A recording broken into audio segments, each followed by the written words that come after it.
Hola, buenas noches. ¿Se escucha ahí? Sí, se escucha. Buenas noches. ¿Cómo les va? Buenas noches, ¿todo bien?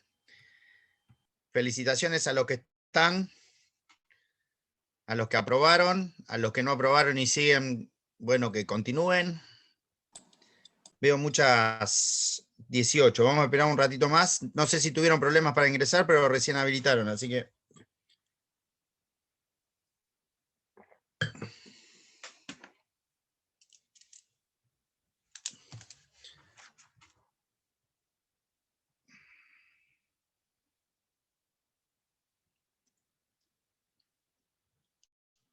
Bueno, si les parece,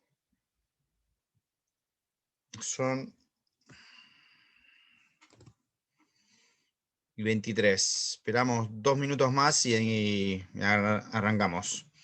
Bueno, les pediría si ya vamos prendiendo las camaritas, si podemos.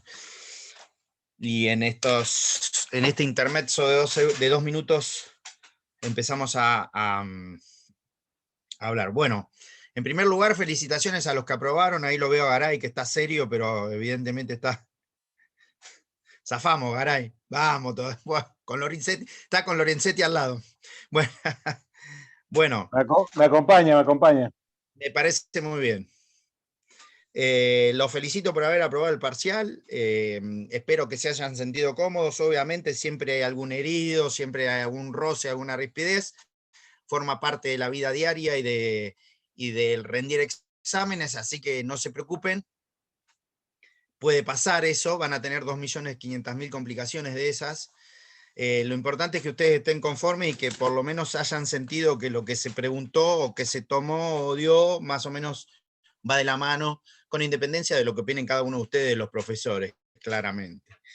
Más allá de eso, empezamos con la parte especial. Esta es la primera clase que tenemos de parte especial. Vamos a dar, nosotros tenemos adjudicados algunos temas. Seguramente el doctor Juárez va a empezar con compra-venta. A mí me toca dar en esta segunda parte algunos contratos que son no difíciles, pero sí son importantes, al igual que los que van a dar cada uno de los otros dos profesores, porque son contratos que van a ver en particular a veces muy seguido. A mí me toca dar hoy locación. Vamos a ver si lo podemos seguir dando la semana que viene. Nos va a tocar dar mandato también. Y además de mandato, nos va a tocar dar contrato oneroso de renta vitalicia y contratos, los contratos aleatorios de juego, apuesta o azar. ¿Sí?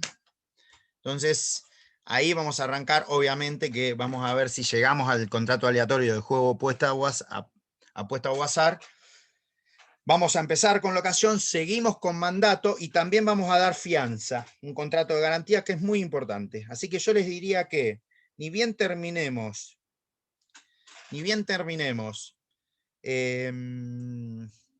locación, vamos a seguir con mandato y después vamos a pasar en la medida de lo posible a los contratos de garantía, como es la fianza, que es muy importante. De hecho, yo no sé si antes de pasar a mandato vamos a hacer locación y fianza, porque de hecho la locación tiene una previsión normativa en torno a la fianza. Entonces, ahí lo que tenemos que desentrañar es cómo opera esa función de garantía de la fianza en el contrato de locación y para qué sirve. Después seguiremos con mandato y si queda tiempo, a modo comparativo, contrato oneroso de renta vitalicia con la donación, obviamente que no voy a dar yo, seguramente va a dar el doctor Gambini, donación, que es un contrato complejo, y contratos de juego apuesto o azar, en la medida que se pueda, se llega, lo vemos. Bueno, dicho esto, nosotros ahora tenemos como la segunda parte de lo que es esta materia. La segunda parte de lo que es esta materia nosotros se enanca en una de las primeras cosas que dijimos al iniciar el proceso de conocimiento de los contratos, que era, existían elementos estructurales genéricos y elementos estructurales, ¿sí?, particulares o especiales o estructurales específicos. Si nosotros nos atenemos a la primera parte, en el primer segmento vimos todo lo que era la teoría general del contrato, que sería la teoría general de los elementos estructurales genéricos. Ahora, en esta segunda parte, vamos a referirnos prácticamente a dos cosas: al objeto contractual y vamos a referirnos a los elementos estructurales específicos. ¿Por qué? Porque ahora viene la parte de estudiar la tipicidad contractual. Ahora se estudia el tipo legal.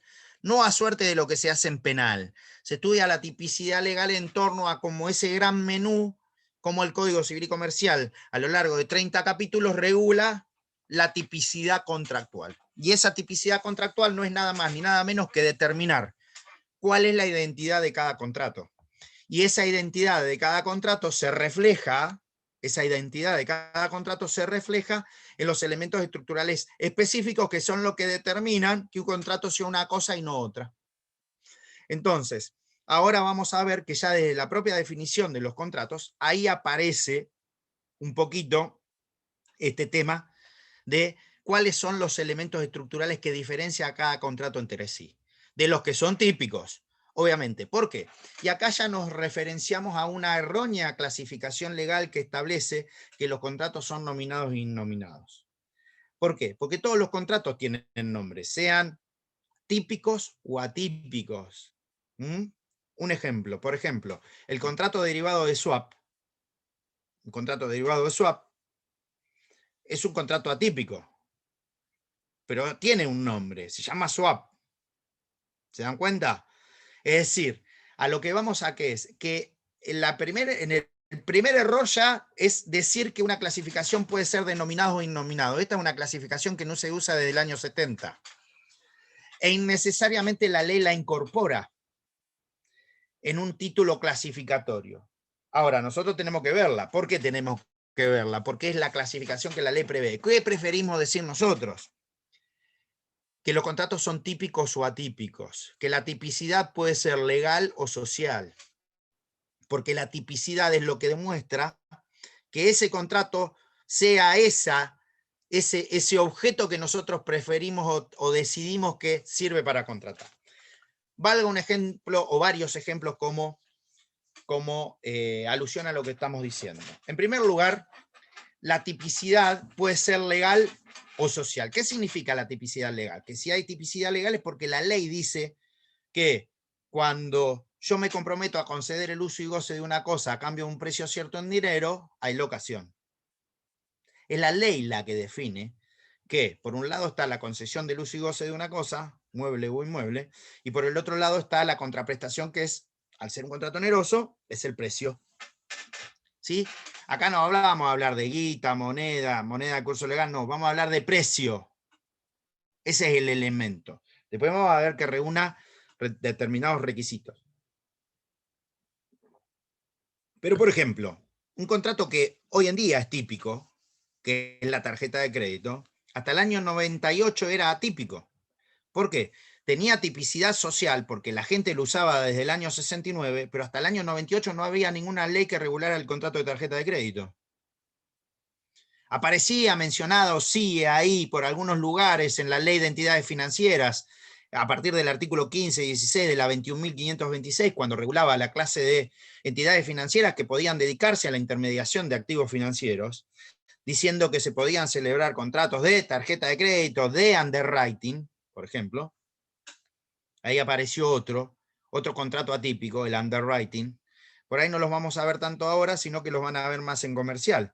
Pero cuando vean underwriting, por ejemplo, el underwriting es un contrato que es atípico. Es nominado porque tiene nombre, underwriting. Se escribe UNDRWRITING, underwriting.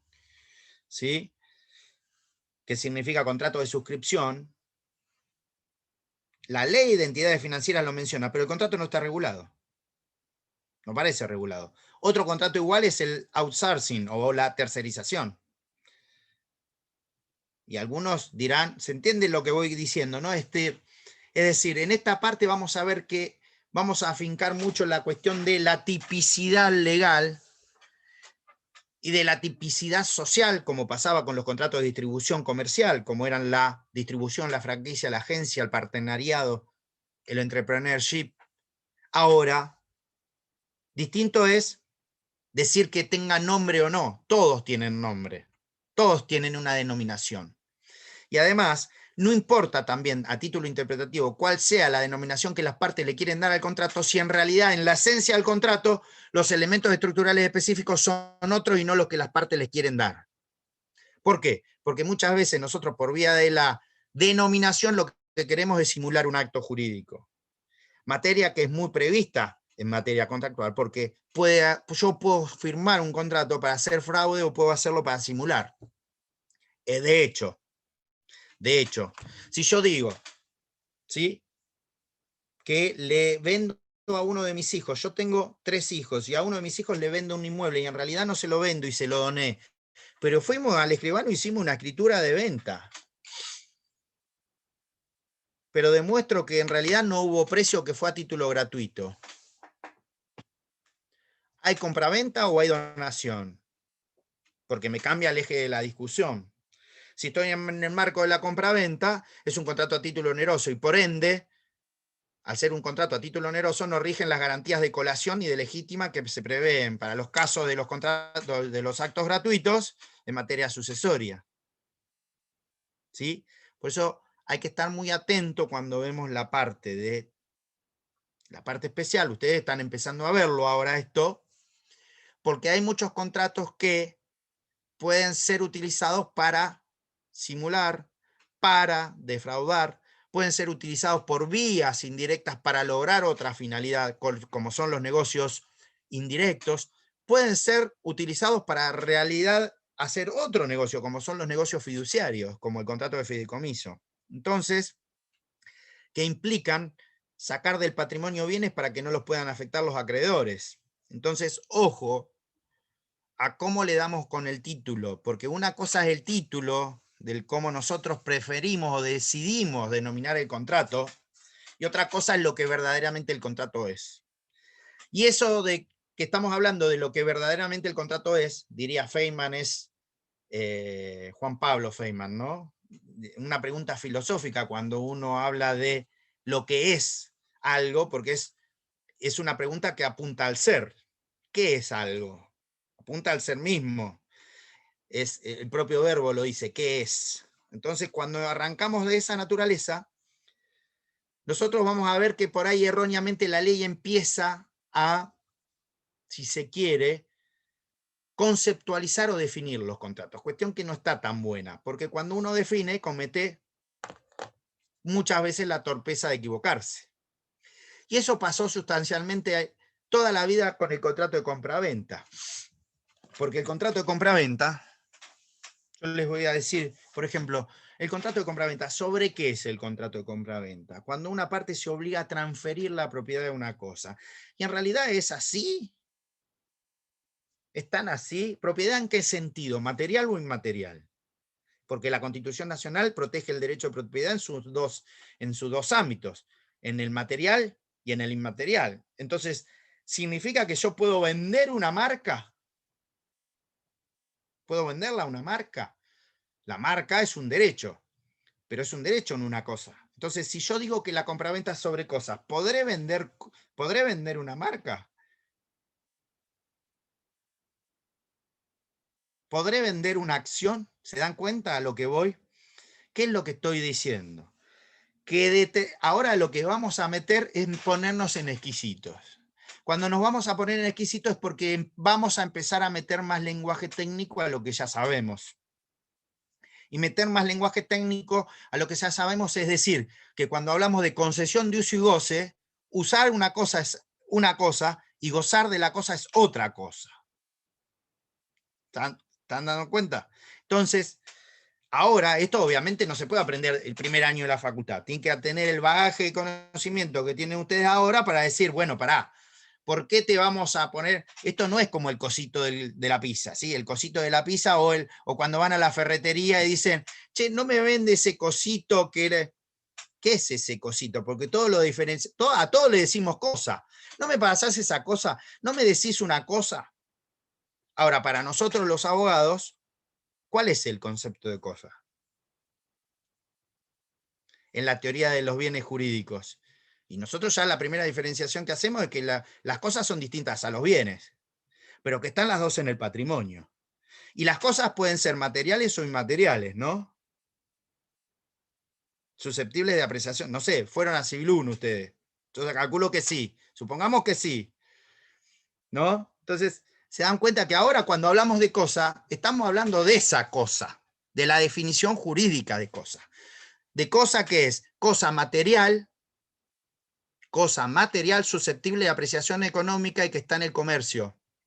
Es decir, que es objeto de transacción, que puede ser objeto de transacción. No asimilen la palabra transacción como modo de extinción de las obligaciones, sino como operación jurídica. Cuando, ¿sí? Ni tampoco de tranza con sentido ilícito. ¿Estamos? Está en una tranza, lo camelló, sí, lo mexicano, no, nada de eso, no estamos hablando de eso. Estamos hablando de cosa. Vamos hasta acá, ¿por qué digo esto? Como introducción. Porque ahora van a empezar a entender por qué para determinadas circunstancias utilizo el contrato de cesión y por qué para otras circunstancias utilizo el contrato de compraventa o de permuta. ¿Por qué? Y les doy un ejemplo. Yo les vendo un departamento a ustedes. ¿Un departamento es una cosa? Sí, díganme, sí. Sí, es una cosa inmueble. Sí, es una cosa inmueble. Bien, Imparato, no, estás tremenda. Bien, sí, es una cosa inmueble, material, una cosa inmueble, material, susceptible de apreciación económica.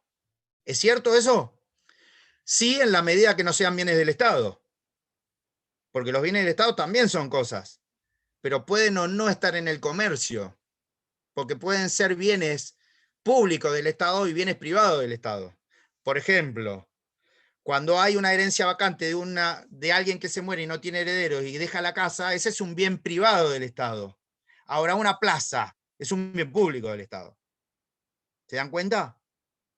Los dos son cosas, pero unos están en el comercio y otros no. Con lo cual, a unos los puedo comprar y adquirir y a otros no. Nadie me podría vender una plaza si no es el Estado mismo. ¿Se entiende? Ahí no va la de cosas ajenas. Che, le vendimos la Plaza Mitre a la Municipalidad de General Porredón porque queríamos hacer una ferita de pulgas. Nulo de acá la China. ¿Se van dando cuenta? Entonces, cuando estamos en presencia de esa traslación, de esa operación donde hay una cosa, yo voy a estar en presencia quizá de una compraventa. Ahora, la cosa no viene la cosa per se sola. Con la cosa vienen los derechos derivados, los derechos y derivados de ser el titular de la cosa. Entonces, cuando yo tengo los derechos derivados de ser el titular de la cosa y quiero trasladarlos, algunos vienen per se incorporados por la operación misma de compra-venta y otros no. Ejemplo, me venden un inmueble, el mismo inmueble que le vendimos a Julián en Parato, departamento, pero se lo vendió ocupado. Y usted me dicen, la está estafando. No, no la estoy estafando. Le dije que se lo vendía y estaba ocupado por otro. Pero el ocupa, ¿quién es? No importa que sea el ocupa. El ocupa es tenedor o poseedor, no importa. Lo van a ver cuando vayan a Reales. ¿Pero qué significa? Que cuando yo le vendí a Julián Imparato ese departamento, todos los derechos y acciones que tenía yo como titular para sacar a los ocupantes del inmueble, se los trasladé automáticamente a ella con la compraventa. ¿Se van dando cuenta? Ahora, yo no le vendí los derechos y acciones. Esos fueron íncitos. ¿Estamos? Ahora, imagínense que yo lo que quiero hacer es ceder un derecho hereditario. Fíjense que no dije vender un derecho hereditario, dije ceder un derecho hereditario. Ahí lo que estoy haciendo es focalizando en la naturaleza del elemento que estoy trasladando. ¿Y cuál es el elemento que estoy trasladando? Un derecho o una acción. Entonces, cuando estoy en presencia de la circulación de un derecho y una acción, no puedo hablar de compraventa. ¿De qué voy a hablar? De una cesión de derechos, de una cesión de créditos, endoso un documento, endoso un pagaré, bueno, cedo un contrato, cedo la posición contractual. ¿Qué hago? ¿Qué estoy haciendo? Estoy cediendo los derechos que emergen de un contrato. No estoy vendiendo un contrato. ¿Por qué no estoy vendiendo un contrato? Porque no hay una cosa. Estoy trasladando mi posición contractual. ¿Se dan cuenta? A eso es lo que nos vamos a dedicar ahora en esta segunda parte, es a diferenciar por qué cada contrato se llama como se llama y por qué cada contrato tiene esos elementos estructurales específicos que lo diferencian de otros. Y obviamente, al tener esos elementos específicos que los diferencian de otros, ¿qué hace? Tiene caracteres propios o específicos. Entonces, vamos a abordar la metodología desde lo que es el contrato, definirlo, decir cuáles son los elementos estructurales específicos que lo diferencian de los demás y además dar los caracteres. Una vez que tenemos todo eso, ahí nos metemos de lleno al objeto contractual, a lo que son las obligaciones. Ahora vienen las obligaciones, de una y de ambas partes, ¿sí? Las obligaciones del vendedor, las obligaciones del comprador, cómo se extingue, porque así como nace, también hay que decir cómo se extingue ese contrato, porque nosotros en la primera parte vimos como ineficacia funcional o ineficacia extintiva cuando alguien no cumplía el contrato, pero lo más normal es obligarse para cumplirlo. Quiere decir que en todas las cuestiones que sean atinentes al agotamiento del objeto contractual por cumplimiento, una de las maneras de extinción siempre va a ser ¿cuál? Que se agotó el objeto del contrato, que el contrato que se celebró se cumplió, entonces ya está agotado. ¿Se dan cuenta? Entonces, vamos a ir desarrollando cada tipo contractual o prototipo contractual de esa manera. Dicho esto, siendo las 20:50, día duro y largo desde las 6:00 de la mañana arriba, ya las Pero ideas no las coordino. pero ayer ganó Racing. Pero ayer ganó Racing 2-0, tremendo triunfo. Tremendo triunfo racinguista, Imparato. No sé por qué estás seria, porque deberías estar contenta de que ganó Racing. Sí, sí, ¿Sí? recién rendí, estoy todavía como asustada, como que no ¿Qué caigo. rendiste? Así. ¿Qué rendiste? Con, ¿Cómo con- asustadas? contrato rendí recién con Gambini, recién. Ah, recién rendiste. Pero escúchame, rendir un examen es como sacarse una mochila de encima. Te vaya bien o te vaya mal, ¿o Sí, no? sí, obvio, pero como que todavía uno no cae. Yo creo que los chicos entienden lo que digo, como que todavía no caes hasta que me acuesto a dormir, todavía no voy a caer. ¿Te aprobaste? ¿No caes que aprobaste? Sí, Bueno, sí, sí. y Sí. si no cae ahora, te va a caer en el segundo, así que queda tranquila, ¿no? En algún momento va a No, caer, no. ¿sí? Aprovechemos ahora que Valentina Martínez no nos interrumpe. Entonces, aprovechemos. Bueno, Después su, estoy medio dormida, después su yo hermana también recién rendí penal. bueno, pero penal, hablemos de una rama del derecho en serio, derecho de contrato, Qué comercial, irrespetuoso, qué irrespetuoso. no vamos a hablar de procesal y de penal, que son subramas del derecho, que no hay analogía. Un derecho donde no hay analogía no puede ser considerado derecho. Por más que me vengan con lo de la dogmática penal y los campos verdes de la dogmática penal alemana, todo ese No, con verso. procesar sí lo puedo aceptar, pero penal es una materia linda. Sí, porque a todos les gusta penal porque es fácil. Penal es lo más fácil del mundo. No, no es fácil. ¿Cómo no va a ser fácil? Penal parte general es facilísimo, la especial más fácil todavía. No salís de ese cuadradito que es acción típica antijurídica y culpable. Pero bueno, eso lo discuto con los amigos penalistas que no les gusta lo que le decimos. Y fíjense, en 300 artículos se resuelve la cosa. 303 artículos. Tiene más artículos del Código Procesal Penal que el Código Penal. Está bien que así sea, obviamente, ¿no? Pues si no, estaría prohibido todo. Como dice la canción, Por si no prohibido, prohibido. entendieron, a Cataldo no le gusta el derecho penal, chicos, por si A mí me alguno no encanta, le tengo quedó maestría en claro. Derecho Penal, Como que está doctora. medio indignado. No, no. Está ahí. El No, para profesor Taza nada. se tomó 10 clases para explicar homicidio y Cataldo dice que es fácil. ¿Todavía sigue dando clases, Taza? Sí. Me dio a Sí, es mí, titular. Penal 2. Es titular, estás. Es un chiste que hago, obviamente, pero es Ahora, el derecho más contradictorio que hay. Si ustedes escuchan a los penalistas, hay que abolir la pena, hay que hacer todo. Entonces, ¿para qué das penal? Se autoboicotean los penalistas, ¿no? Pero bueno, no vamos a entrar en esas discusiones soler causalista y anticausalista. Bueno, vamos a hablar en serio del derecho ahora. Vamos a hablar de contratos, ¿sí? Bueno, hablando en serio, no, pobre. Hablando en serio, hoy vamos a arrancar con ese tren, vamos a empezar a hablar de locación. Entonces, si yo les digo a ustedes, ¿qué entienden por locación? Igual no se preocupe, Imparato, porque a todos cuando estamos estudiando nos gusta penal. Así que no se preocupe. Es como que todos, ¿qué A mí no querés me gusta seguir? nada, Yo quiero... así que. ¿Y entonces para qué estudia si no le gusta nada? Oh, mire la pregunta que hace. ¿Usted le parece un miércoles a las Pero, 9 de la noche hacer esa pregunta? y, y bueno, Irrespetuoso. no, pero por favor, es así. ¿Qué les parece que es la locación? ¿Qué entienden ustedes que es?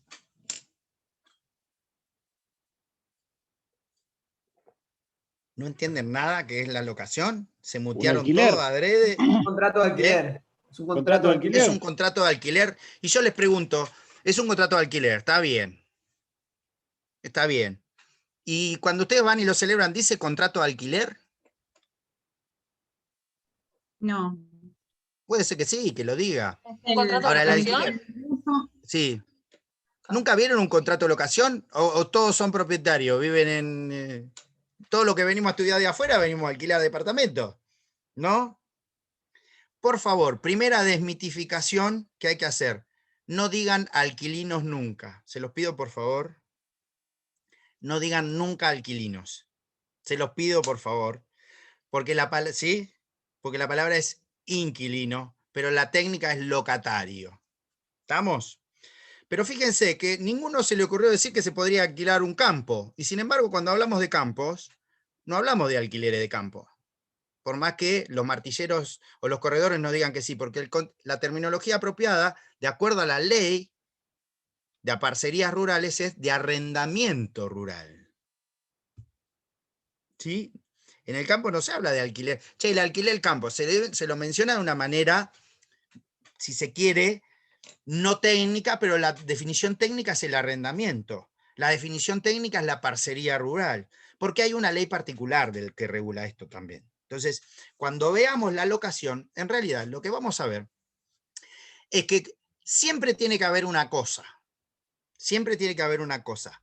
Pero no una cosa para transmitirla o enajenarla. Aclaro y hago esta aclaración para que le sirva para el contrato de compraventa, para que le sirva para la cesión, para la permuta y para la donación. Enajenar no necesariamente es vender. Enajenar significa salir del patrimonio. Eso es lo que significa enajenar. El título por el cual sale el bien del patrimonio puede ser a título gratuito o puede ser a título oneroso. Entonces, la enajenación a título gratuito, ¿cómo puede venir? Puede venir por vía de una donación, puede venir por vía de una cesión gratuita o cesión-donación. ¿Se dan cuenta?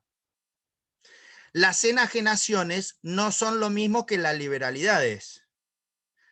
Te perdono una deuda, eso no es una enajenación. Renuncio a una prescripción cumplida, eso no es una enajenación, no salió del patrimonio nada. ¿Se dan cuenta? Enajenación a título oneroso, ¿cuál sería? Una compraventa, una permuta. Pero enajenación significa salida del patrimonio. En la locación no hay enajenación, primer punto. ¿Qué es lo que hay en la locación? Más o menos rundearon ahí. Pereira y Garay anduvieron diciendo lo que era y alguien más se sumó, creo que Pastori también. La locación, en realidad, y esta es la palabra técnica porque se tiene que diferenciar de otra palabra, es cuando una parte se obliga a conceder el uso y goce de una cosa. Pregunta primera, y no existencial, pero sí esencial, de el uso y goce de una cosa. ¿De qué cosa? Material. No de una cosa inmaterial.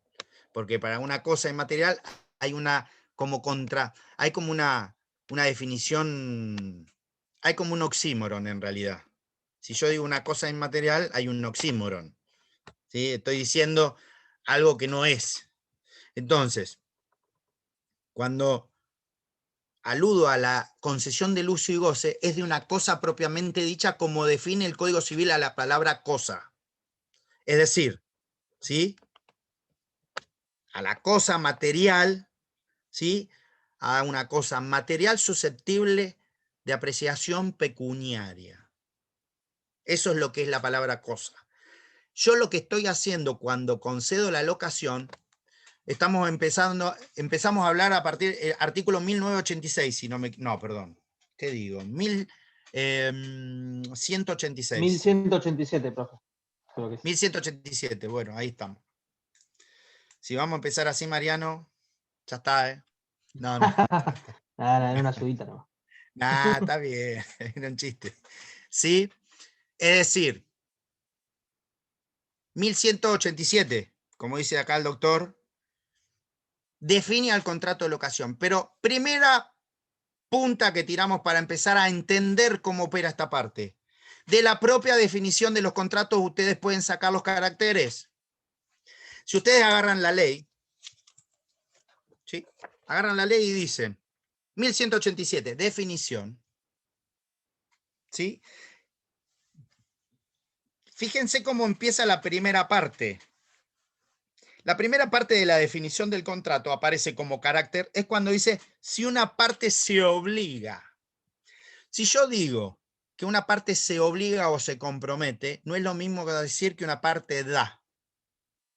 Esa primera definición técnica es lo que a mí me distingue la naturaleza del contrato como contrato consensual o real. ¿Sí? ¿Estamos? A pesar de que se haya eliminado la categoría de contratos reales y consensuales, hay algunos contratos que siguen siendo reales. Por ejemplo, el contrato oneroso de renta vitalicia hasta hace poco era real. El mutuo hasta hace poco era real también. ¿Sí? Hasta el 2015. Entonces, cuando yo leo que habrá locación cuando una parte se obliga, ahí surge la consensualidad de la locación. O sea, primer carácter que tiene la locación es ser consensual. ¿Por qué? ¿Cuándo los contratos eran consensuales? Cuando quedaban perfeccionados con el mero consentimiento de las partes. No es necesario que entregue la cosa para que se perfeccione la locación. ¿Se dan cuenta? No es necesario que le entregue la llave del departamento. Yo puedo concertarlo con anterioridad a la locación. Y está concertada. Y hay contrato de locación. Con lo cual esto es importante. Pero vamos a los elementos estructurales. Cuando yo leo la definición del 1187, sigue habiendo muchas cámaras apagadas. Ariadna Rambol, Oriana Schneider, Melissa Hanger, Keila Yelén, Ramiro Miranda. Así vamos tomando... No me anda la cámara. No se preocupe, me lo dice con tono lastimoso, como si fuese una imputación penal preparatoria, para nada, no se preocupe, Ariana. ¿Sí? Lo que tengo que ver es que el contrato de locación de la definición del 1187, que ahora se las digo, pero para decírsela leyéndola, se las comento así, es que dice que habrá locación cuando una parte se obliga a conceder el uso y goce de una cosa a cambio de un cierto precio en dinero.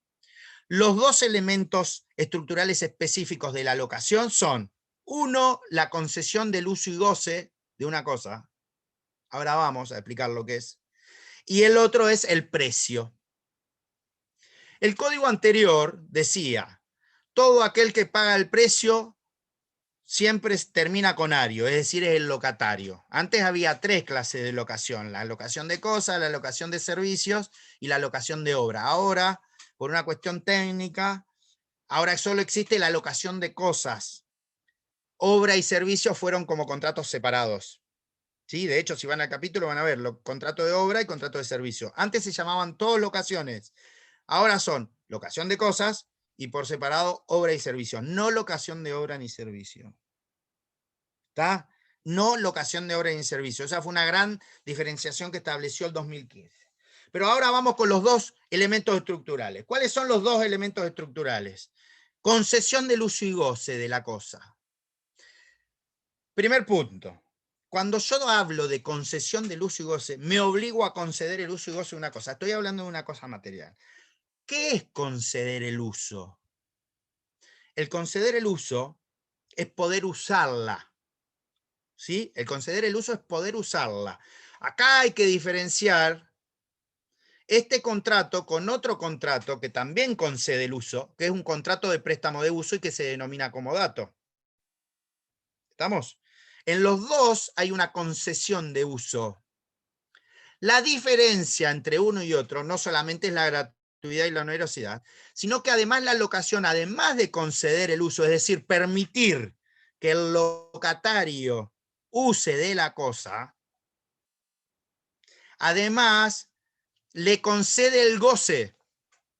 Al concederle el goce me altera todo el régimen de bienes en las obligaciones de restituir cosas a sus bienes, a sus dueños. ¿Por qué? Porque en materia de obligaciones y en materias reales, de derechos reales, ¿qué pasa? Está el brocárdico latino que dice res perit domino. La cosa crece y perece para su dueño. ¿Sí? Entonces, yo al conceder el uso, que es permitir usarla al locatario, ahí, al concederle el goce, el gozarla significa que la puede disfrutar. Y el disfrutarla significa que puede apropiarse de los frutos el locatario. Entonces ahí me altera el régimen de frutos en las obligaciones de dar cosas ciertas. Porque en las obligaciones de dar cosas ciertas, la cosa crece y perece para su dueño. Ahora, si yo concedo ese uso y goce, el locatario significa que puede apropiarse de los frutos naturales y civiles que emergen de la cosa. ¿Está claro? Eso es lo que significa conceder el goce. Gozar de la cosa significa disfrutarla. Disfrutarla significa apropiarse de los frutos. Disfruto, extraer los frutos. ¿Estamos? Y en algún caso los productos también.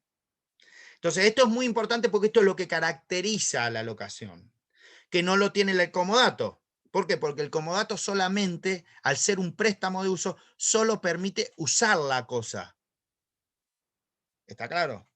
Entonces, ¿esto con qué se relaciona? Se relaciona con las partes en la locación. ¿Por qué? Porque el locador, que es una parte, es el que concede el uso y goce. El locador es el que se obliga a conceder el uso y goce. Y por la otra parte, existe el locatario, que es el que se compromete a pagar el precio o el canon locativo o el alquiler o el arrendamiento. ¿Está claro? Todo lo que termina en otario, ¿vieron cómo dice el tango? Mano a mano hemos quedado, ¿sí? Y en la cuenta del otario, ahí vas y lo cargas, ¿sí? Un tangazo. En la cuenta del otario, todo lo que termina en otario acá es el que paga el precio, locatario. ¿Sí? Todo lo que termina, porque del otro lado es locador. Entonces, todo el que paga un precio por esa concesión de uso y goce se denomina locatario. Ahora bien, dicho esto, nosotros tenemos los dos elementos estructurales específicos de la locación, que son la concesión del uso y goce y pagar un precio por ello. ¿Estamos? ¿Estamos? Hasta ahí vamos. Hablar de contrato de locación en los términos del Código Civil y Comercial significa hablar de viviendas o de inmuebles o de muebles con distintos destinos. Siempre destinos lícitos, nunca destinos ilícitos, porque si fuesen destinos ilícitos, me anulan el contrato por violación del objeto. ¿Está claro? Por imposibilidad jurídica del objeto. Es decir, habría un presupuesto de validez del acto jurídico que está viciado. Si es así, entonces, siempre el acto de la locación tiene que ser un objeto lícito. ¿Por qué digo esto? Porque puede darse los casos en donde por simulación de una vía lícita, una locación, yo lo uso para fines ilícitos. ¿Cuáles? Me dedico a armar bombas en un departamento. O la del prostíbulo, dicen siempre ustedes, ¿o no?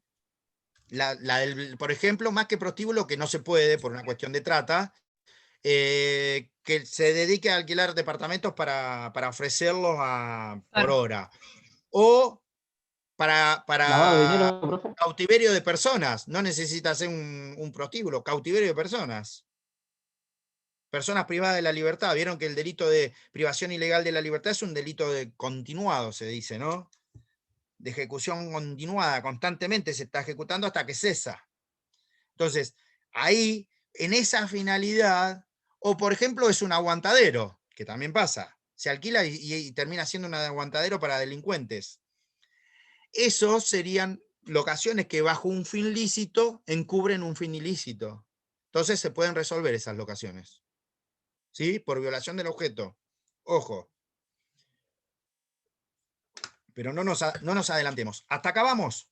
Como consecuencia de esta definición en la que decimos que la locación es un contrato bilateral en el cual una parte se compromete o se obliga a conceder el uso y goce de una cosa a cambio de un precio cierto en dinero durante un lapso de tiempo determinado, ahí nosotros extraemos de esa definición que, primero, el contrato, caracteres del contrato de locación, que la locación es un contrato consensual, que la locación es un contrato bilateral, porque establece obligaciones para ambas partes, tanto para el locador como para el locatario, que la locación es un contrato oneroso. ¿Por qué? Porque el locatario, su obligación la constituye el pago de un precio cierto en dinero en forma mensual. ¿Estamos? Y además es un contrato de ejecución continuada o de tracto fluyente o de tracto sucesivo. ¿Por qué? De prestaciones fluyentes. ¿Por qué? Porque la prestación de una de las partes, que es el locatario, se cumple periódicamente. No se cumple in totum de forma inmediata, como la de conceder el uso y goce. ¿Se dan cuenta qué es lo que tiene complejo la locación? Que la locación comienza siendo bilateral genéticamente, pero después permanece como obligación principal una sola de las partes. ¿Por qué? Porque en realidad el locador tiene obligaciones secundarias y deberes secundarios de conducta. ¿Cuál? Que no se turbe la locación. Porque si hay turbación de la locación, puede implicar la rescisión o la resolución por parte del locatario. Es decir, vías de hecho o de derecho de terceros o del propio locador. ¿Cuáles, por ejemplo? Le alquilo el departamento y voy me quedo con una llave y todos los días me voy al departamento que le alquilé. Está prohibido eso. Otra, le saco el medidor de luz y de gas. Está prohibido, es un delito, no lo hagan nunca. ¿Cuál es el delito? Turbación de la locación. ¿Sí? Ahora lo vamos a decir así. Yo ahora voy a explicar una cosa más técnica de materias reales, pero ustedes lo van a ver recién, si Dios quiere, en el semestre que viene, si aprueban la segunda parte. Pero además lo que provoca la Vamos locación... a aprobar la segunda parte. Bueno, La segunda la parte la felicito vamos. con el ímpetu. Ah, Seguramente sí, sí. avisaba. El tema es cuándo. La segunda En parte algún la van a momento. aprobar seguramente, En algún pero no momento la sabemos aprobarán. cuándo, si en este semestre o en el otro. Yo estoy hablando de temporalidad, ¿sí? De temporalidad. No, pero sí, la van a aprobar seguramente. Entonces, para ser abogado no hay nada más que tener buena memoria, un poquito de hora de estudio y ya está. Después, si además hay sentido común y les gusta más, sería bienvenido sea, pero si no, esto no es físico-química, ¿vieron? Que es biología, todas esas materias que salimos para otro lado. ¿Se va entendiendo hasta ahora? ¿Se va entendiendo qué es lo que estoy queriendo significar? Para seguir. Cuando nosotros hablamos de la locación, ¿por qué lo digo a esto? Porque justamente este es el contrato que nos introduce en el tema de los desalojos. Este es el contrato que nos introduce en los efectos del COVID, con el decreto 320 y siguientes, con relación a los contratos de ejecución de locación, y además por la ley 27.551, que fue la que modificó el Código Civil y Comercial, que entró en vigencia a partir del 1 de julio de 2020. ¿Por qué? Porque alteró los regímenes de plazos contractuales, entre otras cosas. Entonces ustedes tienen que aprender los dos regímenes. ¿Por qué? Porque en realidad hoy, por efectos del derecho transitorio y por el artículo 7 del Código Civil y Comercial, ustedes van a tener en materia contractual que algunos contratos están celebrados con anterioridad al 1 de julio del 2020, a los cuales se le aplica el Código Civil y Comercial sin la modificación, y los celebrados a partir del 1 de julio de 2020 se le aplica la ley 27.551, que establece plazos mínimos de la locación superiores a los del código, porque antes en el 1198 estaba un plazo mínimo de locación de 2 años y ahora el plazo mínimo de locación es de 3. ¿Está claro? Provocó alteraciones en el precio, provocó alteraciones en las garantías, provocó alteraciones en la manera de resolver. Entonces, ojo, porque van a tener que estudiar las dos, porque ustedes pueden encontrarse en la práctica con situaciones en donde la ley dice esto ahora, pero en la práctica pueden ser que tengan la anterior. ¿Está claro? ¿Y eso cómo se llama? se llama derecho transitorio, se llama los efectos del derecho con relación al tiempo, ¿sí? O los intervalos del derecho con relación al tiempo. Y ahí es donde juega el tema de los efectos de la aplicación de ley en el tiempo, como la irretroactividad, la aplicación inmediata, ver cómo juega, incluso en materia prescripcional, y además en materia de consumidor, porque por más que en materia contractual las leyes supletorias no se aplican, salvo a los hechos que no se encuentren consumados, si el contrato es una locación de consumo, que podría darse, que podría aplicarse una situación para consumo, por ejemplo, para vivienda personal, una habitación destinada a vivienda, o otro contrato que no está regulado, que puede ser el de hospedaje, son situaciones que rozan el derecho a consumo. Ojo que al ser leyes de orden público se aplican aún a las situaciones creadas con anterioridad a la sanción de la ley. Entonces, ojo que acá yo no sé si lo vieron en Civil 1, esto de la aplicación del derecho en el tiempo, pero es complejo.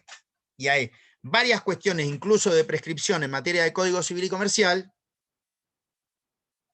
que determinan qué ley prescriptiva se aplica, si la vieja o la nueva. Entonces, ojo, les digo por las dudas.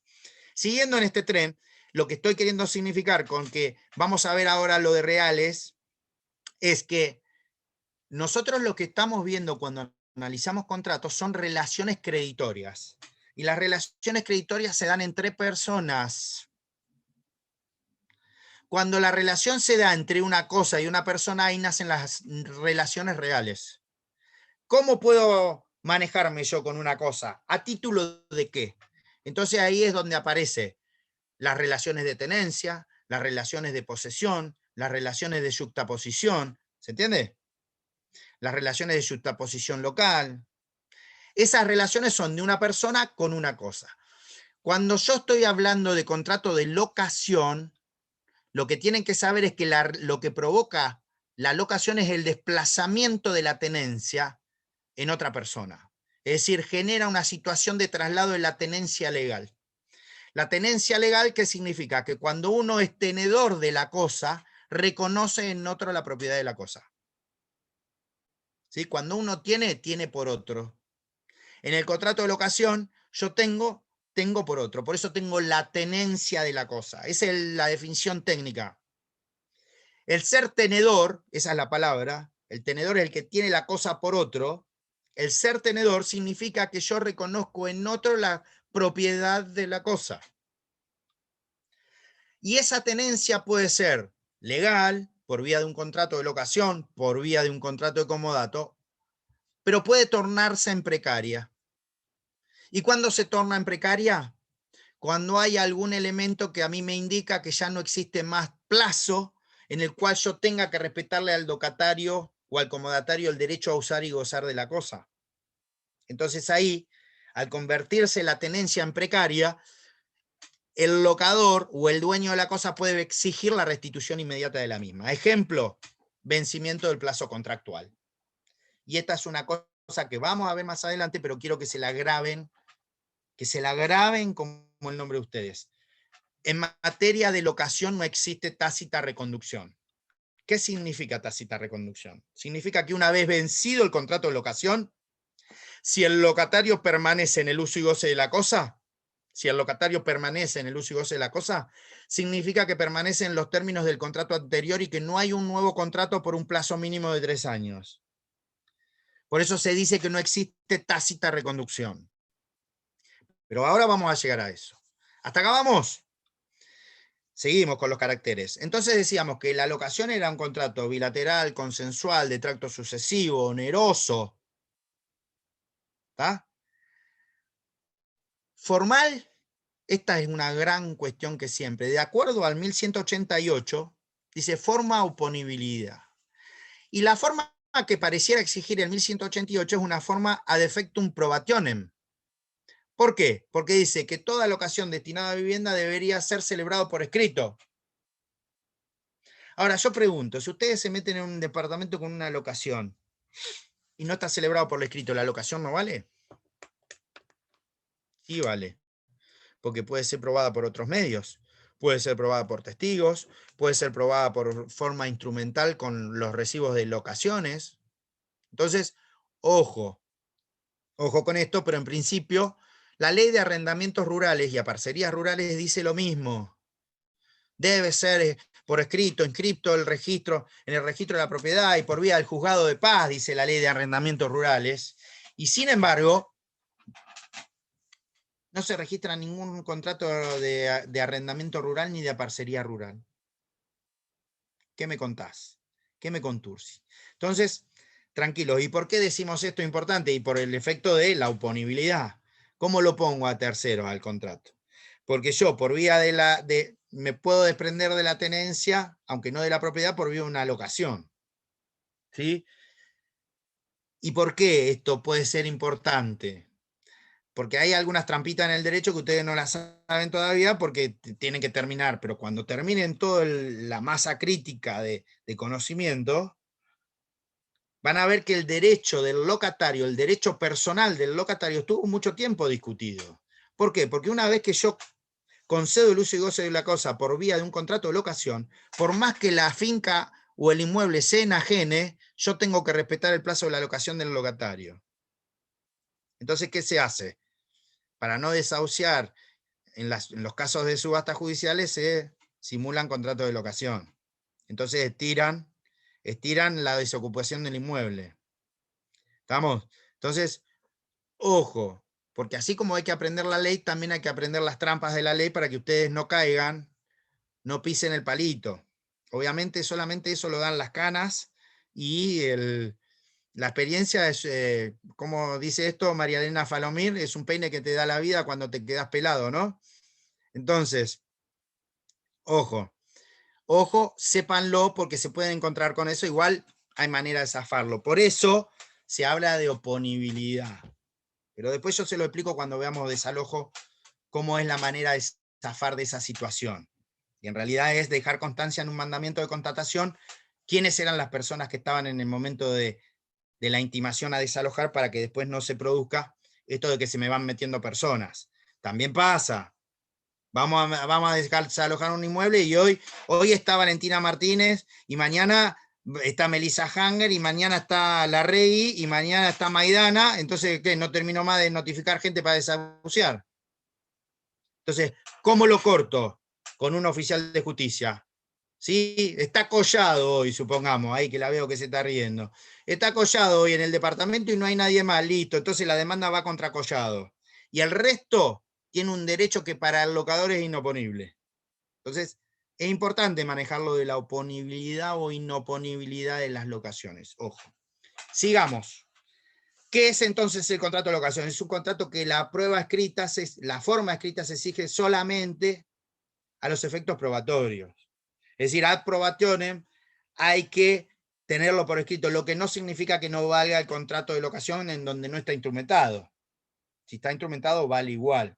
Se puede probar por otros medios y habrá que iniciar los cauces legales para provocar eso. Dicho esto, ¿sí? Lo que estaba hablando de la continuación de la locación es el 1190.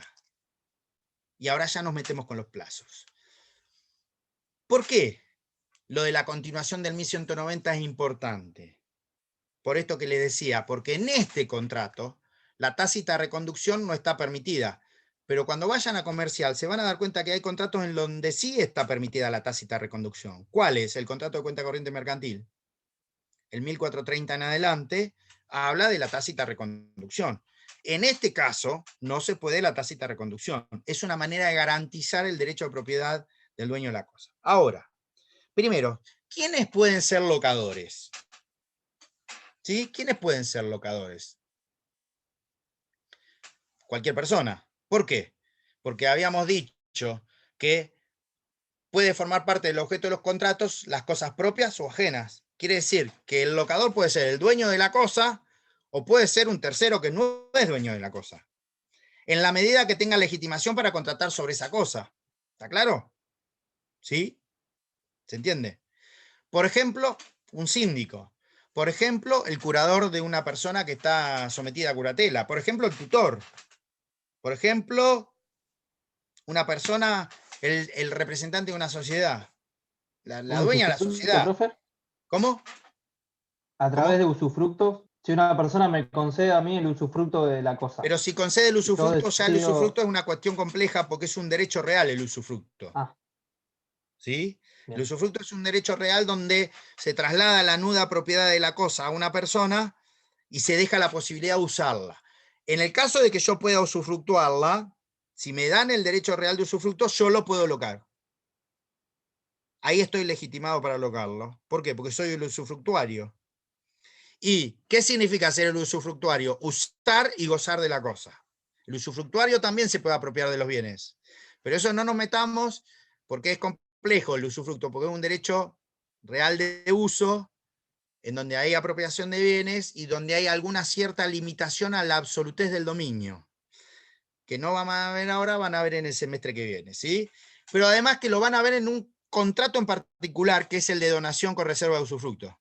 Porque la ley, cuando habla de la donación, que es un típico o prototípico contrato gratuito, van a ver que cuando uno dona la totalidad de los bienes existentes, la ley lo obliga a constituir un usufructo.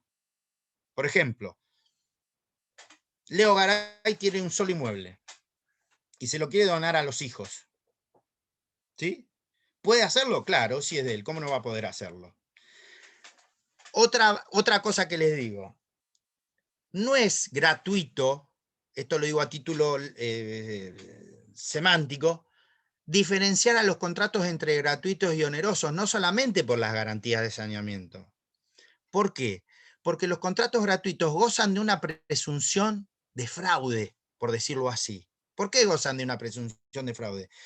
Porque los contratos gratuitos no perfeccionan de la misma manera que los contratos onerosos. Al no perfeccionar de la misma manera que los contratos onerosos, los títulos son incompletos. Con lo cual, cuando el derecho de propiedad se traslada por un título a título gratuito, ese acto a la postre puede ser atacado por los herederos. ¿Por qué? Porque pudo haber violado la legítima. ¿Se dan cuenta? ¿Qué es lo que pasa? La ley, para evitar eso, cuando Leo Garay, supongamos, le dona a sus hijos el único inmueble que tiene, la ley le dice, para que Leo Garay no quede desprotegido, le puede donar, pero ¿sabe qué? Con reserva de usufructo, que es el denominado usufructo vitalicio, hasta que Leo Garay, discúlpame Leo, no, dicen que cuando a uno lo matan le dan más vida, así que supongamos que Leo se muere, ahí se extingue recién el usufructo, cosa que no va a pasar. ¿Sí? Es decir, ¿se dan cuenta? El usufructuario es la calidad, es la legitimación, podría alocarlo. Pero ojo con el usufructo porque es tramposo, ¿sí? Porque el usufructuario puede usar y gozarlo en la medida en que se lo permita el que se lo concedió al usufructo, ¿sí? Entonces, es complejo, no nos adelantemos a materia que todavía no manejamos porque justamente el dominio tiene, todo finca en torno al dominio y tiene 3 caracteres específicos que sobre eso después se van desprendiendo las otras formas atípicas dominiales. Dicho esto, decimos, estamos hablando de por qué es importante ese traslado de la tenencia y por qué lo de la continuación de la locación. Porque la locación tiene plazos mínimos y tiene plazos máximos. La ley 27.551 modificó el 1198 y dice, a partir de ahora todo inmueble destinado a vivienda, no importa cuál sea el destino final también, destinado a vivienda o destinado a comercio, 3 años mínimo. ¿Qué decía el anterior 1198 bajo la redacción? ¿Cuántos mimos hay ahí de esa hija, Garay? Todos los que tenemos hijas son así, las hijas, mimosa con los padres. Sí, es así. Sí, están terribles. Totalmente. Porque los varones no te dan pelota. Es así, No. los varones no te dan pelota. Es así. Qué injusta es la vida. Pero Tres, bueno. tres nenas tengo. 3, bueno. Tres nenas. No, yo salí empatado, 1 y 1. Bueno. 1 y 1. Qué Felipe y suerte. Delfina. No, pero es lindo tener nenas también. Seguimos. Tiene plazos mínimos y tiene plazos máximos. Los plazos mínimos, todos ahora emparejados por el 1198, la ley 27.551, 3 años. plazo mínimo. Esto tiene una tradición tan larga, esta discusión, siempre que se toca una ley de locaciones, siempre se toca el plazo. ¿Por qué? Ustedes fueron a una materia que se llamaba Derechos Humanos, que es un desprendimiento de derecho constitucional. ¿Y se acuerdan que ahí había un fallo que era del poder de policía económico? Que se llamaba Ercolano contra Lantieri de Renyo. ¿Se acuerdan de eso? De Ercolano contra Lantieri de Renyo, sobre el poder de policía económica y cómo el Estado se podía entrometer en los plazos mínimos locativos. ¿Por qué? Por la necesidad de vivienda que hay en el país. Entonces, ¿por qué el contrato de locación siempre se modifica? De acuerdo a cómo esté la balanza, a cómo esté la tensión entre la crisis habitacional y la satisfacción habitacional. ¿Sí? Uno de los primeros casos, 1933, fue Ercolano contra Lantieri de Renyo. Y después hubo prórrogas sucesivas también en materia de locaciones de arrendamientos rurales. ¿Por qué pasa esto? Porque hay crisis habitacional. Entonces, siempre hay un péndulo, nunca hay un equilibrio. ¿Y cuál es el péndulo? Entre el ejercicio de los derechos del locador y el ejercicio de los derechos del locatario. ¿Estamos? Entonces, ese ejercicio a veces se extralimita. O se va de banda y se pasa mucho para el derecho del locador, es decir, te puede desahuciar como quiere, te puede cobrar lo que quiere, no te da garantía, no te devuelve los... ¿sí? Y lo otro que puede pasar es que se va de péndulo para el lado del locatario. Che, no me podés cobrar por un año tanta plata, no me podés desahuciar por tal cosa, no me podés incorporar dentro del precio de la locación tal cosa, no... hay que registrarlo para que sea oponible, tiene que estar registrado para que no evada. Todo eso pasa, ¿por qué? Porque existe algo que dice un profesor de Derecho en Harvard que se llama Duncan Kennedy, en un librito muy lindo que se llama El estudio del derecho, ¿sí? En donde dice que hay todas las normas tienen una tensión política determinada. La tensión política determinada en estas normas, en el caso de las locaciones, es el derecho tensionado entre el locador y el locatario.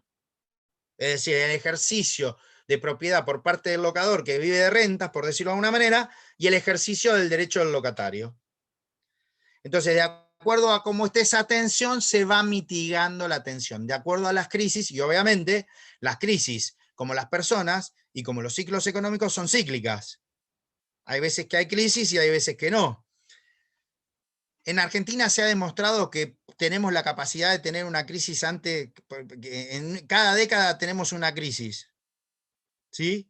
Como contraposición a los ciclos económicos que generalmente reúnen más de una década. Hay ciclos económicos, vieron que los 4 ciclos tienen como 4 mesetas o 4 etapas las crisis económicas, pero arrancan, crecen y se amesetan. Eso más o menos dura 20, 30, 40 años. En Argentina eso pasa cada 10 o antes. 1983, 1989. 1981, 1991. 1991, 2001. 2001, ya ustedes habían nacido. 2001, 2003. 2003, 2007. 2007, 2011, 2007, 2015 fue otra crisis. ¿Para qué les voy a contar? 2015, 2017, 2018. 2019, pandemia. ¿Cada cuánto tenemos una crisis?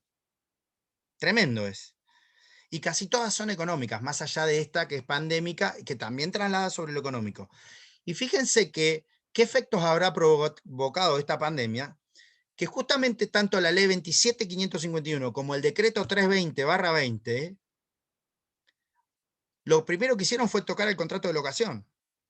¿Cómo? El decreto 320 mediante extensión de los plazos de vencimiento del periodo contractual.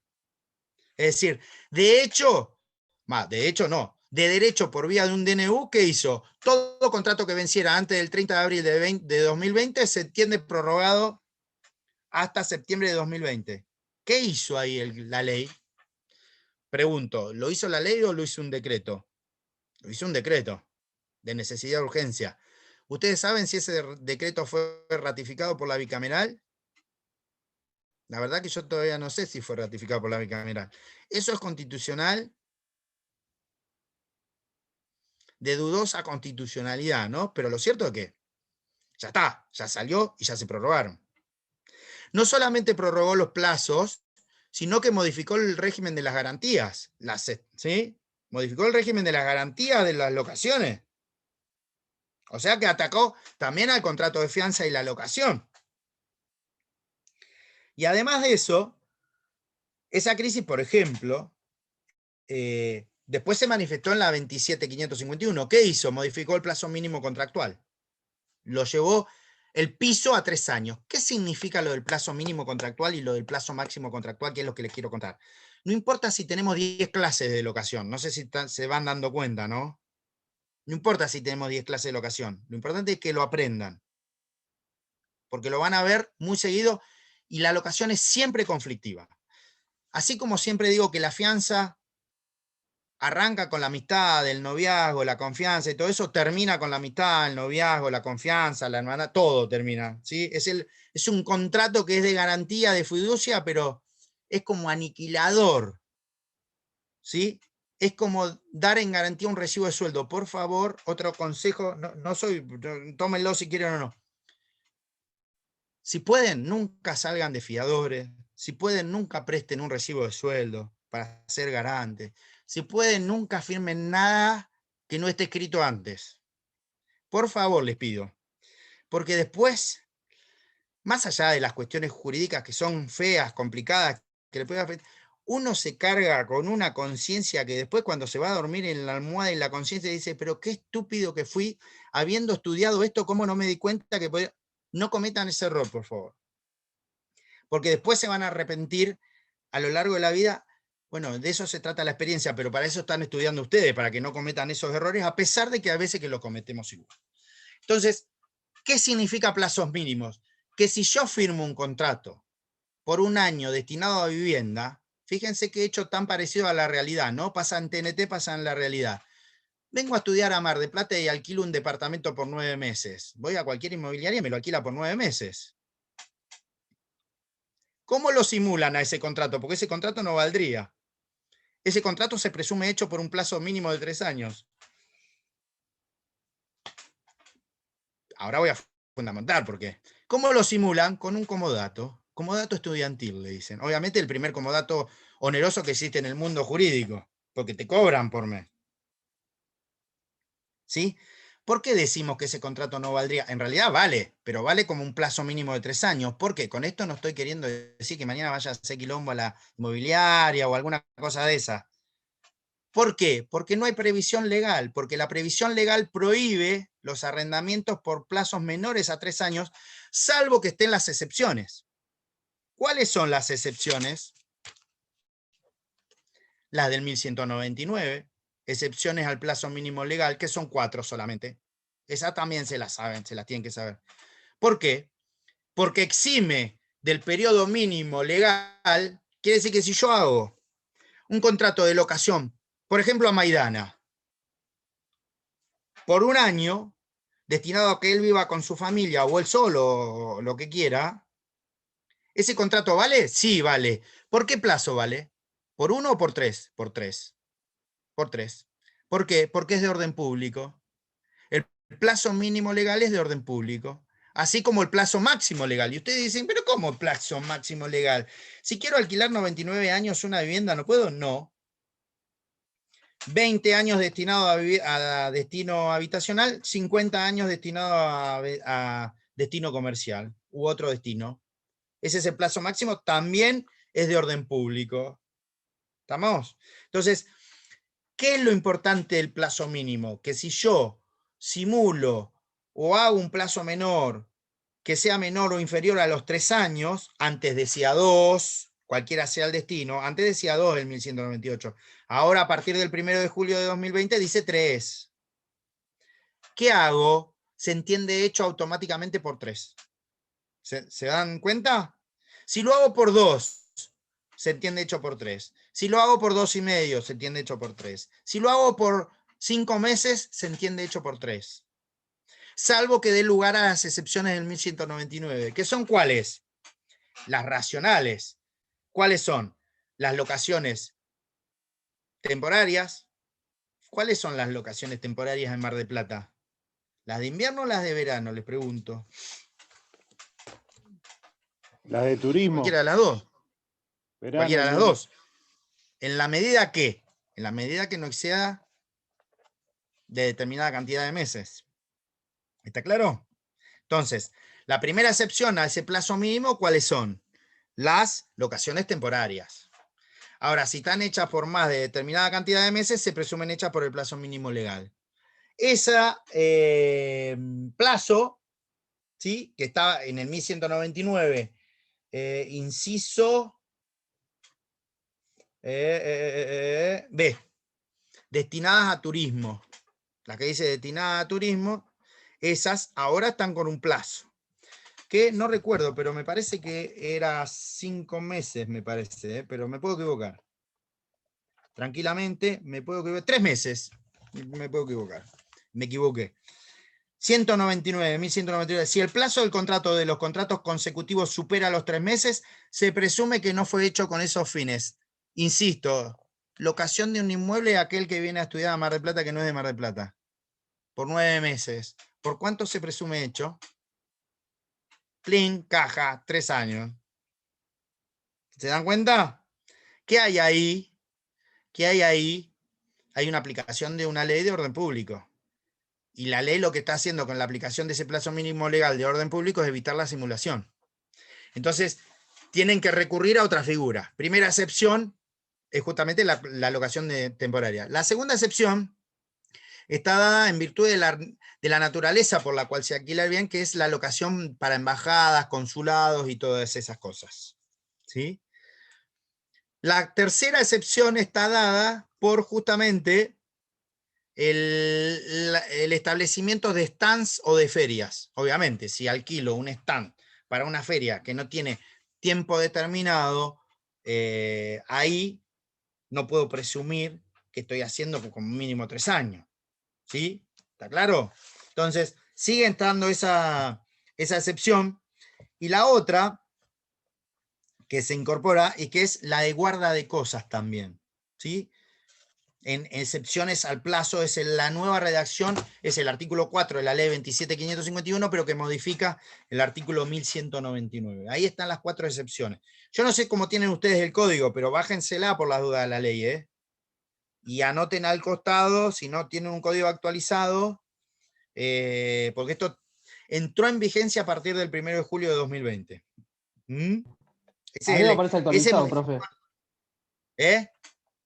A mí me aparece, por ejemplo, Pues si te aparece actualizado, el que bienvenido habíamos sea, visto pero recién, por ahí, dice, según ley 27.551, ¿no? bueno, si te aparece actualizado, bien. Pero qué sé yo, por ahí cursaron Civil 1, con el código viejo digo ya 2015, para usted, para mí código viejo es el código de Vélez, los 4051 artículos del código de Vélez. Para usted el código viejo es el de 2015, ¿se dan cuenta? Y unificado. Entonces, yo hay veces que tengo que tratar de coordinar código de Vélez, código de comercio, 2015 unificado, 1 de julio, ley 27.551, que además, yo no sé si lo saben, pero el código tiene un proyecto de reforma ya. Tiene varios proyectos de reforma y además ya fue reformado muchas veces, como por ejemplo en el caso de la donación. También, locación, donación, varias cosas. Entonces, primer punto, a esto es a lo que se refiere el plazo legal. ¿Está claro? Es decir, ¿por qué es importante esto? Porque acá opera el orden público, tanto en los plazos ordinarios. Perdón. Es decir, sí. En las prórrogas, ¿los plazos también se entienden por 3 años? No, en las prórrogas se entienden por las prórrogas. ¿Por qué? Porque el 1190 dice, ahora lo voy a relacionar con otra cosa. Si ustedes hacen una prórroga contractual es por el plazo que hacen la prórroga. Si ustedes quieren, salvo que extiendan de nuevo por 3 años, que la prórroga diga que se hace de nuevo por un periodo de 3 años, pero siempre que hay prórroga, la pregunta está buena porque es, ¿qué voy a prorrogar? ¿Qué tengo que prorrogar? Los efectos del contrato anterior. Entonces, si yo prorrogo los efectos del contrato anterior, hay continuación de la locación anterior. ¿Se dan cuenta? La palabra prórroga dice eso. La prórroga, ¿qué prorrogan ustedes? Un plazo que ya se encuentra corriendo. Si yo prorrogo un plazo que ya se encontraba corriendo en base a un contrato de locación, entonces quiere decir que prorrogo un contrato anterior. Si no, tengo que celebrar un nuevo contrato. ¿Está claro? ¿Sí, Natalia? Entonces, ¿por qué es importante esto?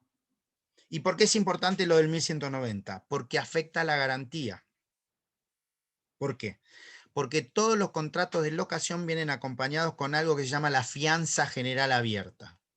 ¿Sí? ¿Cuál es la fianza general abierta? Es llamar a un fiador, 1582. Es llamar al fiador para que venga a garantizar los cánones locativos y además de los cánones locativos, los gastos derivados de la restitución de la cosa. Pero ojo, ¿por qué? Porque esa fianza rige hasta el momento del vencimiento contractual. ¿Por qué rige hasta el vencimiento del plazo contractual? Porque si el contrato se prorroga y al fiador no se lo llama, la fianza se extingue. Y de lo único que va a responder el fiador,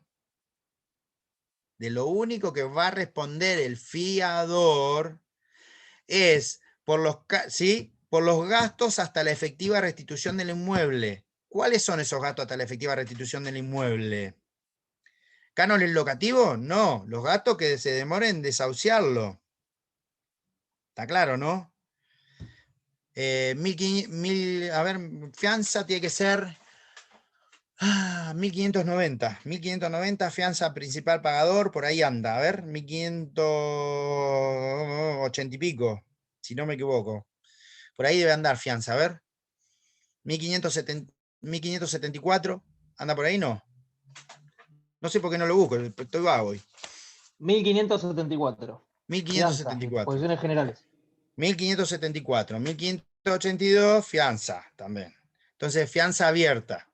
Entonces, después vamos a ver fianza. No se preocupe porque fianza es complejo y tiene algunas cuestiones, pero fíjense en qué me incide a mí qué. ¿En qué me incide qué? El 1190. ¿Por qué? Porque el 1190 dice, hay un plazo para la locación mínimo de 3 años, con sus 4 excepciones.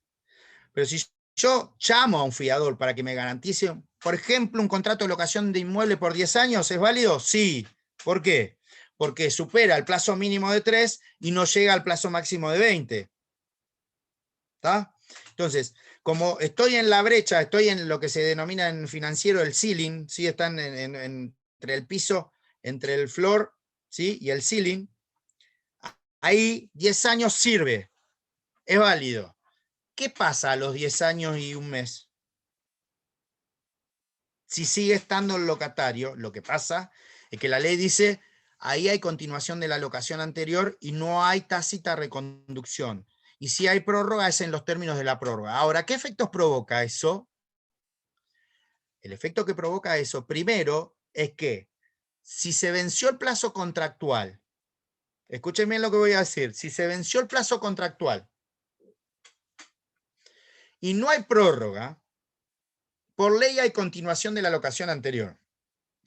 Pero la tenencia del inmueble desplazada originalmente de manera legal a favor del locatario en virtud del contrato de locación, se transformó de tenencia legal en tenencia precaria. ¿Por qué? Porque el locador me puede exigir en cualquier momento la restitución de la cosa. ¿Quién lo dice eso? ¿Cataldo? ¿Me toca Cataldo? No, lo dice el artículo 1220, me sale 1226, pero no sé si ando bien. 1217, inciso A, y 1223. Fíjense cómo dice 1217, inciso A. El cumplimiento del plazo de la locación extingue el contrato. No importa lo que sigue, porque después es complejo. ¿Sí? Porque también este es un caso en donde la locación no siempre opera la cláusula resolutoria tácita. Que ya los tengo cansado con lo de la ineficacia funcional y lo de la cláusula resolutoria tácita. ¿Sí? Pero ojo que en este contrato no siempre opera la cláusula resolutoria tácita. Si se los decía en la primera parte, ustedes no iban a entender un pomo. Ahora, ustedes ya saben lo que es la cláusula resolutoria tácita, y van a saber que en materia de locación no siempre opera la cláusula resolutoria tácita en determinadas extinciones contractuales. Por ejemplo, ¿en cuál? No opera, por ejemplo, en cuando el desalojo se inicia por falta de pago de 2 cánones locativos. Pero eso, no se preocupen que vamos a avanzar. Entonces, ¿qué es lo que provoca la conclusión de plazo o el agotamiento del plazo? Primero, la extinción de contrato. Y si el locatario sigue estando en uso y goce de la cosa, ese uso y goce de la cosa convirtió la tenencia de legal a precaria. Y al ser precaria, el locador puede exigir en cualquier momento la restitución inmediata del inmueble. ¿Por vía de qué? De una intimación fehaciente, carta documento. ¿Sí? Devuélvame el inmueble.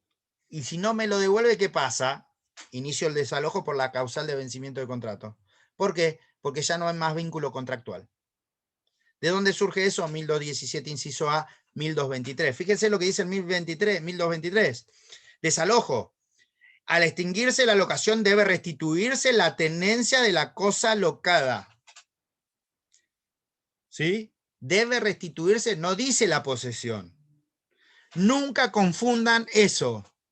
Nunca confundan tenencia con posesión. Se lo graban. Cuando hablamos de desalojo, hablamos de tenencia. Cuando hablamos de locación, hablamos de tenencia. ¿Sí? ¿Estamos? ¿Por qué? Porque la locación traslada la tenencia de la cosa, nunca la posesión. Ya después cuando vayan a reales lo van a entender. Pero ahora se graban eso. Tenencia, tenencia, tenencia. Acá, que entre acá. Tenencia, tenencia, tenencia. Locación, tenencia. Locación, tenencia. Compraventa, posesión. Apá. ¿Se van dando cuenta? Locación, tenencia. Compraventa, posesión. Porque yo me obligo a trasladar, ¿sí? Me comprometo a trasladar la propiedad de una cosa. Pero ahora después vamos a ir explicando de a poco eso. ¿Estamos? ¿Hasta acá vamos? ¿Por qué es importante esto? Porque en la locación se pueden dar varios casos de ineficacia funcional. El primero que se da, obviamente, es el de la resolución. No me paga los cánones locativos, desalojo. La demanda de desalojo implica automáticamente que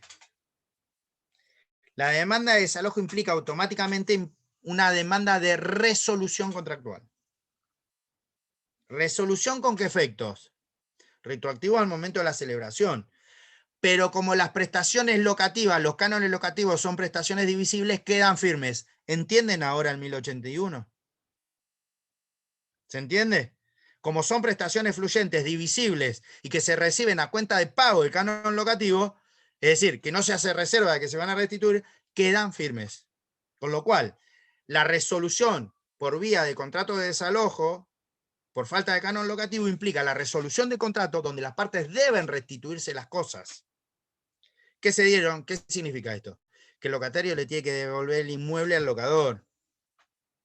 ¿Y el locador le tiene que restituir los cánones locativos al locatario? No. ¿Por qué? Porque siendo un contrato bilateral son prestaciones divisibles que se aceptaron a cuenta de pago de los cánones locativos y sin reserva de restitución. ¿Se va entendiendo por qué? Este es el típico ejemplo.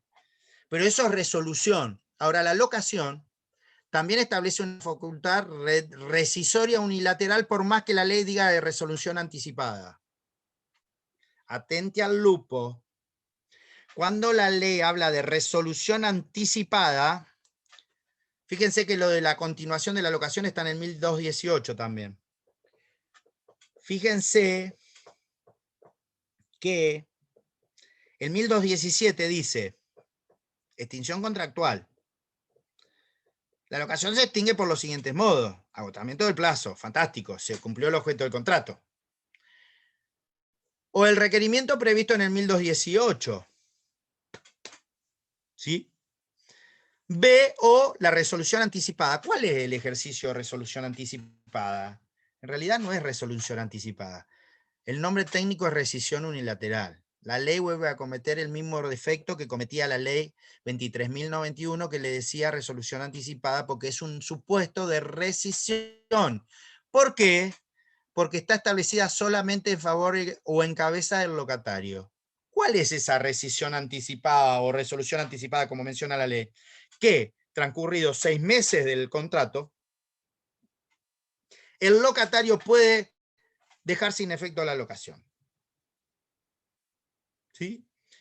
¿Y qué debe pagar? Debe pagar una indemnización. Si eso lo hace dentro de los 24 meses, dentro de los 12 primeros meses, perdón, debe pagar una indemnización equivalente a 1 mes y medio de canon locativo a favor del locador. Si lo hace después de los 24 meses hasta el mes 36, ahí hay algo complejo que después voy a explicar, debe pagar solamente 1 mes. Y si determinados días antes de que venza el plazo locativo dice, che, te lo voy a devolver, no lo quiero más, y avisa, no tiene que pagar nada. Pero eso vamos a ver más adelante. Entonces, hasta ahora vamos con esto. Que la locación es un contrato en el cual se concede el uso y goce de una cosa por un tiempo determinado, mínimo 3 años, máximo 20 o 50, a cambio de un precio cierto en dinero. ¿Qué es ese precio cierto en dinero? Es el precio que tiene que pagar el locatario. ¿Cómo se paga ese precio cierto en dinero? Se paga por mes. No se puede pagar por adelantado más de 1 mes, por más que en la práctica se pague por adelantado 1 año. No se puede. Es inoponible eso. A los acreedores, ¿podrían los acreedores del locatario embargar ese canon locativo? Porque la ley dice que no se puede exigir. En el 1196, si no me equivoco, por ahí anda. A ver. 1196, no. ¿Cuál es el que dice? 1190. Sí, 1196. El 1196. ¿Qué dice el 1196 modificado por la 27.500? No se puede exigir por adelantado más del pago de un solo canon. ¿Sí? Ojo con los pagos anticipados. Ojo con los pagos anticipados. Y otra cosa que no se puede hacer es pedir por anticipado. ¿Vieron que dice, che, 2 meses de alquiler, depósito en garantía? Atente al lupo con eso, ¿eh? Ojo. Perdón, Ojo. en esto de, Sí. de la rescisión unilateral Ahora sí. del contrato, Sí. ¿el locatario es quien puede pedir la rescisión? Solamente el locatario puede pedirla porque es una ¿No es cláusula el gatillo. locador? No, el locador es el que concede el uso y goce. El locador, al conceder el uso y goce, tiene que respetar el plazo de la locación, sino que convierte, turba la locación. Okay. Ojo, turba la locación. Al turbar la locación, ¿qué hace? Comete un delito. ¿Sí? Nunca lo puede La pedir el locador. turba. No, no está establecida en favor del locador. El locador, a lo sumo, lo que puede pedir es la resolución si hay un incumplimiento contractual. Okay. Pero nunca puede ejercer la cláusula de rescisión anticipada. Por eso decimos rescisión anticipada. ¿Por qué? Porque es unilateral y está establecida a favor de una sola de las partes. Por eso comete un error técnico la ley al volver a insistir con resolución anticipada. En realidad es rescisión anticipada. ¿Por qué? Primero, porque tiene efectos para el futuro. Deja sin efecto el contrato. Segundo, porque el canon locativo en términos de compensación se da como indemnización. ¿Sí? El acuerdo indemnizatorio. 1 mes y medio si lo ejerzo antes de pasados los 6 meses y antes de los 12. Si lo ejerzo después después de los 12 hasta los 36, 1 mes. Y me puedo hasta eximir de esa indemnización. ¿Estamos? Entonces, siempre establecido en favor del locatario. ¿Por eso qué? Por eso que esta cláusula de rescisión anticipada no se aplica a los supuestos de cláusula resolutoria implícita. No se aplica a esos supuestos el régimen de la cláusula resolutoria implícita, porque es una cláusula rescisoria, no resolutoria. Y además es unilateral, no está establecida en favor de las dos partes. La resolución puede estar establecida en favor de las dos. ¿Por qué? Porque las dos, si hay incumplimiento contractual, tanto del locador como del locatario pueden resolver el contrato. ¿Se dan cuenta? Es decir, ejemplo, obligaciones del locador. Mantener al locatario en el uso y goce de la cosa. Es decir, que no haya interferencia de tercero. Es lo que se conoce en el derecho administrativo como vías de hecho. Lo lamento. ¿El locador le viola eso? El locador está violando la locación. El inmueble que me dieron no está destinado, no es un destino propio para el que lo alquilé. Está incumpliendo el contrato, resuelvo. Ya termino, Collado, que está haciendo ahí, pidiendo la hora. Está. ¿Sí? Supongamos del otro lado, ¿cuáles son las causales? El locatario no paga el precio. El locatario no paga el precio. ¿Qué dice la ley? El locatario que no paga el precio por 2 periodos seguidos, no importa si son alternados o no, 2 periodos cánones locativos que no se pagan, faculta al locador a pedir el desalojo del inmueble, la resolución del contrato. Es decir, la resolución está establecida a favor de los dos, la cláusula rescisoria o resolución anticipada solo a favor de uno. Siendo creo que ya nos excedimos. Nos vemos la clase que viene, seguimos con locación. Así, ¿vieron cómo se va complejizando esto? Si les parece, traten de tenerlo leído porque ya estamos metiéndonos en temas muy complejos de los contratos. Entonces, obviamente, si no lo saben todo, tampoco no van a venir a la clase si no lo saben, pero sí, como para estar en tema. No son más de 20 artículos, así que léanlo si pueden, por favor. ¿Sí? Nos vemos la clase que viene, gracias. Bueno, y me alegra por el reencuentro. Que tengan buenas noches. Próximo tema, seguimos, Pereira, con locación. Donde terminamos locación, seguimos confianza para ir leyendo. Si quieren ir leyendo eso, léanlo. Buenas noches.